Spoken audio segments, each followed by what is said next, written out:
I think he creates this kind of transformation. He not only just disrupts the kind of foundations of our thinking and our assumptions from the perspective of the West, but there is a kind of magical transformation that happens in Jimmie's work, right?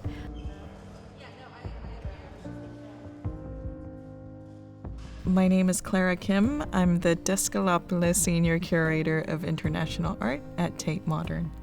And I am the curator of this display, which brings together works by Jimmie Durham. Jimmie is an American-born sculptor, poet, and essayist, and he began his artistic career as a response to the civil rights movement, fighting against the racist policies and social injustices on Native American people in the United States, because his art making comes out of this commitment. And his artworks, in addition to the writing that he does, uses assemblage techniques and the poetics of language to expose and upturn the political and intellectual foundations of Western culture. He is best known for his sculptural assemblages, such as those that you see in front of you, which represent kind of uncanny juxtapositions of found and natural materials that aim to subvert the narratives of power. So the two works that are on display in this gallery, the 10 wall-bound works that you see installed along one of the long walls in the space, is actually from the 1993 Whitney Biennial show in New York. And it was a crucial exhibition at the time. And when it came to installing the work at Tate Modern, we wanted as much as possible to preserve the original Whitney Biennial installation. The objects that are in front of you are found materials. If I can quote, he wrote in his motivation for the project, quote, "I do not collect garbage, but material of any kind that seems useful and free, so the studio was always full of stuff waiting to have new positions in the world." The work itself points to a kind of process that is very much part of Jimmie's practice, which isn't a kind of predetermined process of sketching things out and then executing it, but rather a very live and dynamic process in which one is always kind of reacting and responding to what's in front of them. Abbreviated title for the work itself is Untitled, but each of the elements have their own individual title.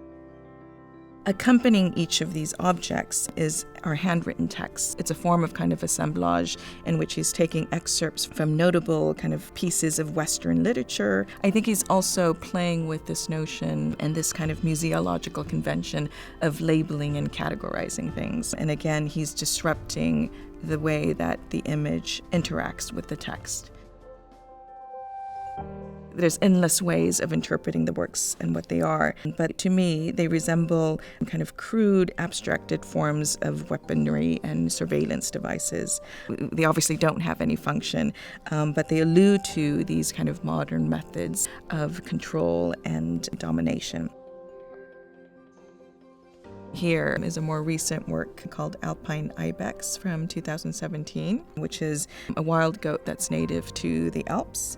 It was shown actually as part of an exhibition that happened at the Migros Museum, in which he displayed a kind of congregation of 14 animal sculptures such as this. And in this one, Jimmie incorporates the actual skull of the animal. The skull is something that he's worked with since the very beginning of his career, and something that figures quite dominantly in these works. He doesn't attempt to represent the animals themselves, and so they take on a kind of presence, let's say, right? They almost seem to capture the spirit of the animal, though it's not realistically represented.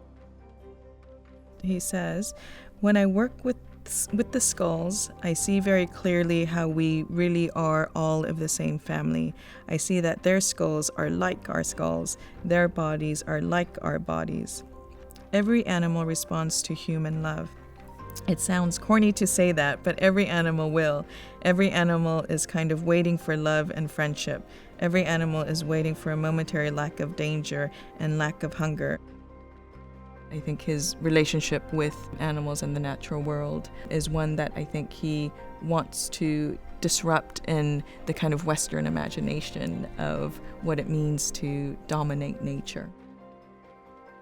It's really exciting as a museum if one can not only acquire seminal works, ones like this that were part of a really important exhibition at the time that continues to be this point of reference for many artists, curators as well, but also the opportunity to reunite the works and bring it back together and expand our representation of such an important artist.